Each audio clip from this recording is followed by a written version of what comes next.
So this is a simple soil test that anybody can do in their backyard. You just need water, a little bit of dish soap, a couple of scoops of your garden soil, shake it up, set it on the counter for a few hours, and you'll be able to see what settles out.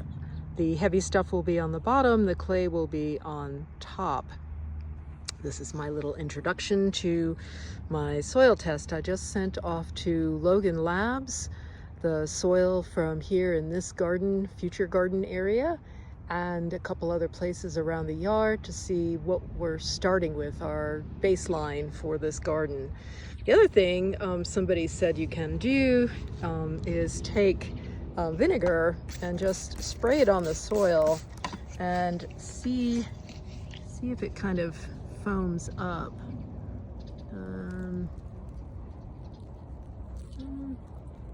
Maybe a little bit.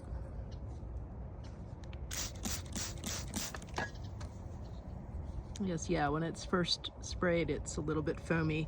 That would just show the acid base difference. So, all right, I'm gonna go back in the house and set this on the counter, and I'll show you the results of this in a day or two, see how it settles out. Okay, so it's been a few hours, and there's really nothing sandy on the bottom of this. It's all clay with a little bit of things that haven't settled out, organic matter. So we've got clay. So these are the results from the soil test I sent off to Logan Labs. Make that a little bit bigger. We have an abundance of calcium. We have an abundance of potassium. Magnesium is a little bit low, but not by much. There's actually 2.57% organic matter in the soil, so that's a nice surprise. Sodium, 51, and then it breaks down into the individual minerals, and I'm really happy to see that aluminum is not that high. Y'all remember in North Carolina had quite a high aluminum percentage, and the selenium and silicon is high, and y'all may remember that I had added silicon to the North Carolina gardens because it helps remediate aluminum. And so here, with the silicon being higher, perhaps that's why the aluminum is lower. I have no idea yet. This is just the first thing. I'm going to have to do some math and see like what needs to be added here and what things I can do here to help to balance out the calcium and the potassium. The soil pH is 8.2, which is kind of high. It's very sweet soil, or very alkaline soil. You need to move it down into a more neutral range. Somewhere around 7 would be good. So if y'all are needing, if you're here stateside, this side of the pond, and you are looking for a good lab, Logan Labs is really excellent. I'm really pleased with the results. They came within just a few days. The shipping to get the samples in costs more than the actual test.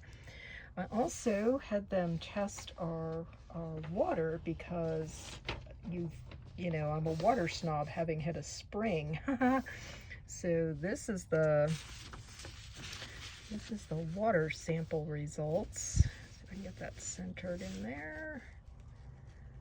So again, the pH is a little bit closer to neutral than the soil, but it's quite hard. And again, you can see there's lots of calcium in the water. There is magnesium in the water. There's also sodium. Now this water is what I guess I would call city water. We're not on a well here, so we're at the mercy of whatever things they choose to throw into the water. And you've seen me in other videos. We go to a place where they have reverse osmosis and then they add minerals back in. So what we're drinking and cooking with is not this. However, this is what is being used out on the garden. So interesting.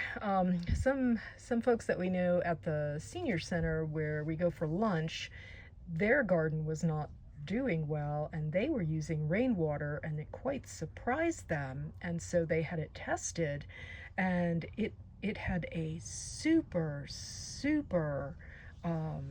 high pH. And what they figured out is the way the wind lifts up the soil and blows it around, and it lands on the roof, and then when it rains, that's washed into the rain barrels, and that's what they were watering their garden with. So interestingly, the tap water was a lower pH than the rainwater, simply because the rainwater was picking up all the dust from the roof, and the soil itself has a higher pH here. So that's what I wanted to share about the soil test. I will give an update as I do the math and figure out what needs to happen here.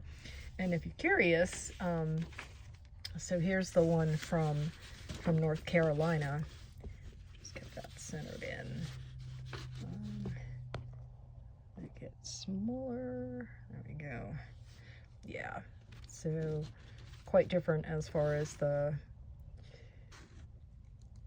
cation exchange, the amount of calcium. There was way more magnesium there in North Carolina than there is here, and we were in deficit of potassium. So anyway, not there anymore.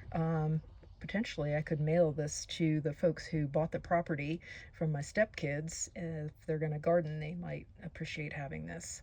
All right, see you in the next video. Till then.